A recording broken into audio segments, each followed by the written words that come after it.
Okay, we're going to be talking about financial choices today. And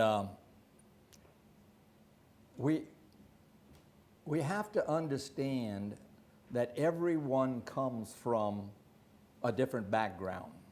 And how you look at money is going to be determined by your background. If you were in a family that spent all their money and were in debt, well, chances are you're going to be that way also. However, if you was in a family that saved their money and invested, the odds are you're going to do that.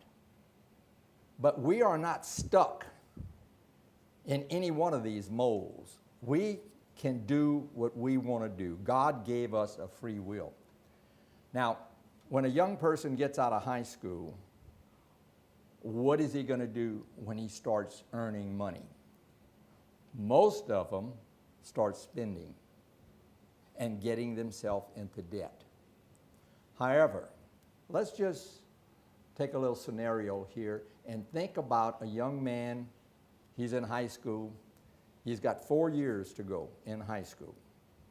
And he decides to start saving a certain amount of the money that he makes. And instead of being like all the other guys going out and spending money on all types of things, the fads of that particular time, he says, I'm going to save a certain amount of money. And no matter what amount of money he makes, he's got a little formula. I'm going to give 10% to God. I'm going to put 10, 20, 30% for saving, then I'll spend all the rest. But he has decided for himself how much he is going to save.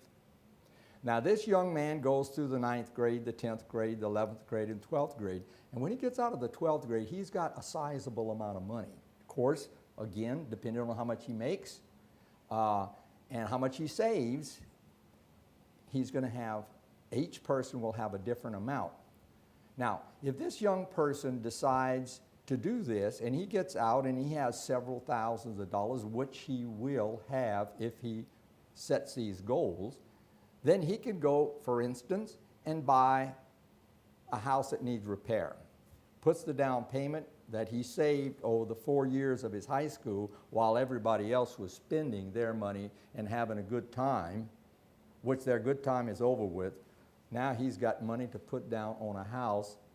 Then he repairs the house. They call that sweat equity. And he rents it. So now someone is buying his house from him. The person who rents the house is paying for the house. Now, depending on the individual person, they can double up and put it with double up money by saving, but taking the rent and putting on the house. And they could have that house paid off in 4, 5, 6, 7 years. If they want to go the duration of the loan, it'll be 15 years usually. That's what most people use, about a 15-year loan rate. But the thing is, in 15 years, if he's 18 years old, he's in his 30s, early 30s, you know, when he finished paying for this house. But if he associates with people who are into real estate, then he's going to know all kinds of little things that he can do to further his financial goals, to make them come about quicker. For instance, he can fix that house up or rent it and then put it up for sale also. Then he can sell it and take $20,000, $30,000 property, take it and put it on another house that he fixes up. So in 3 years, if he does this, it's possible that he could have that house paid for, a new house paid for within 3 or 4 years. It might not be a brand new house, but it will be a fairly new house. Now, if he knows how to do carpentry, then he could actually build a house. But that is only one area that a person can invest and make money. And this young person is started when he got out of high school. In fact, he could actually start prior to that if he had someone guiding him. It might be a friend, or it might be a parent, it might be an uncle. But the thing is this, he knows what he's doing. And what he doesn't know, he finds out. And it's better to go to someone who has done things than to try it yourself and find out what you did was wrong. It's better to be safe than sorry. I remember when I was working for an all-service company, I was a training supervisor, and I would get on the blackboard and I would draw a circle, a perfect circle, and I would put spokes on it.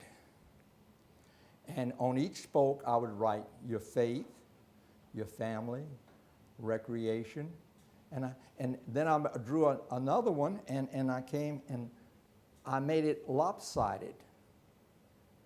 In other words, one spoke was longer than the other.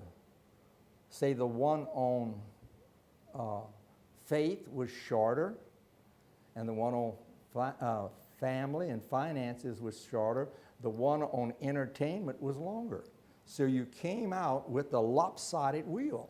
And I would say, now, which wheel do you think, when you ride down life's highway, is going to make life more comfortable? See, a balanced life, where everything is balanced, you're trying to do what God wants you to do.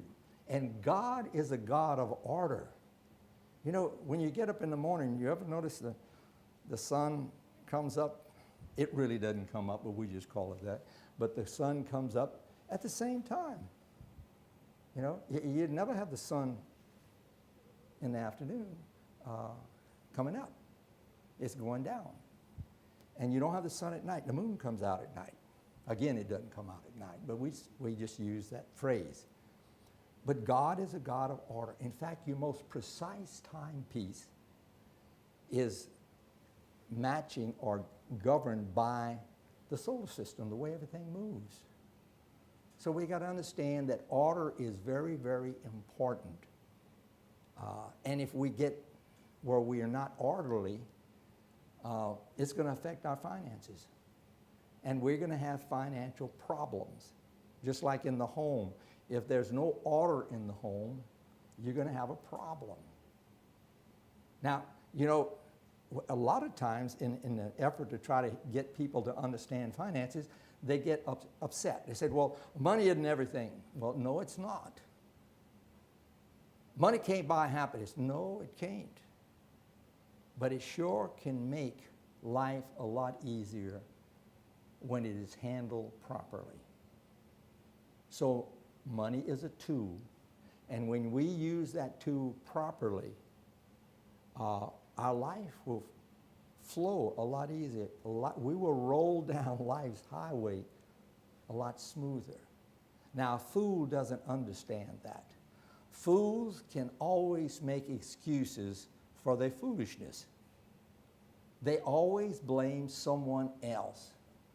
Where the more successful people, they blame themselves. They say, wait a minute, I did something wrong. Because the thing is, you can't expect the world to change for you. If you're having a financial problem, or any kind of problem for that matter, you've got to change, because if you keep doing the same thing, you're going to keep the same problem. You see, and this is where your Catholic faith comes in, or your Christian faith comes in. You're always seeking to do God's will, and God's will is order. And the more we order our life, the potentials for happiness is far greater. Not that we won't have problems, but when the problem comes along, we can handle it better because everything was in order. It's just like financial problems. Everybody has financial problems at some time. But if your finances was ordered, when the problem comes along, you can handle it.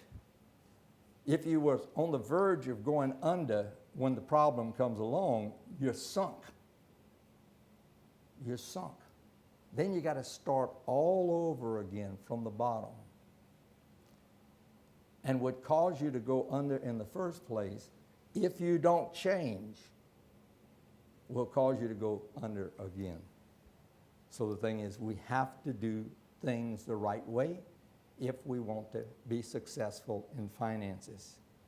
And you know, it even goes into the way you run your home.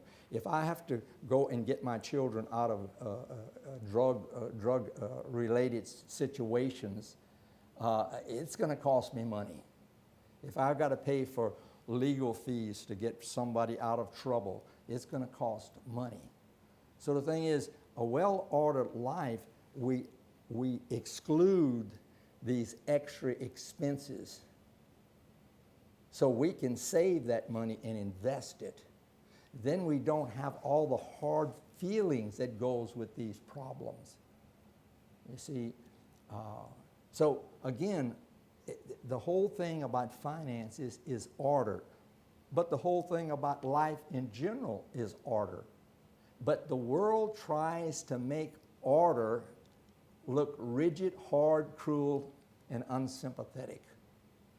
In other words, they make anyone who's trying to get things done properly out to be harsh, cruel, unsympathetic. Well, folks, you know, if you have a financial problem, someone's going to have to tell you you're going to have to change. Now, if you don't change, you will keep that problem. You know, so if you don't have a good sense of justice and fairness, you can take what the person is telling you and make the person look bad. He's critical. He's judgmental. He's telling you that you did something wrong. What right does he have to do this? That's how most people live. And you know something? Very few people will try to help them because they don't want to be labeled as being mean. Generally, when we help people, it's people who want our help. People who are open to our help. And we can get a lot of joy in helping other people. But remember this, and I'll close with this. You can't tell people how to do right when you're not doing right. In other words, you don't have the right to tell people how to handle money if you're broke, because you don't know what you're talking about. You've never done it. So to be able to help people out financially, you have to know how to handle money. Then all you're doing is passing on what somebody else passed on to you. And that is what Christian charity is all about. And that's how we should all strive to be concerned about people.